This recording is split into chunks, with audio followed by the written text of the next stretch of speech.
আলহামদুলিল্লাহ, আমরা পড়ালেখার কিছু তরুণ সাংবাদিকদের উদ্যোগে সাতমা কণ্ঠ নামে একটি সাপ্তাহিক পত্রিকা, আজকে আমরা তার প্রথম সংখ্যা প্রকাশ পেয়েছি। এই সংখ্যাটা হাতে পেয়ে আমি যতদূর ওনাদের সাথে কথা বলে জানতে পারলাম যে বিশেষ করে এই পড়ালেখা এবং জরিপ সংবাদগুলো এখানে প্রাধান্য পাবে।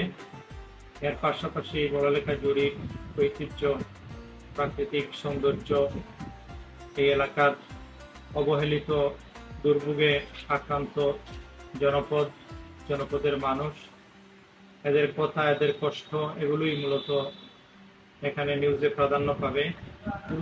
গুরুত্বপূর্ণ খবর এবং প্রাকৃতিক যে সৌন্দর্যগুলো রয়েছে সেগুলো সম্পর্কে অবহিত হতে পারবে। আমি সর্বাঙ্গীনভাবে সাতমা কণ্ঠ এই পত্রিকা আমি শুভকামনা করছি।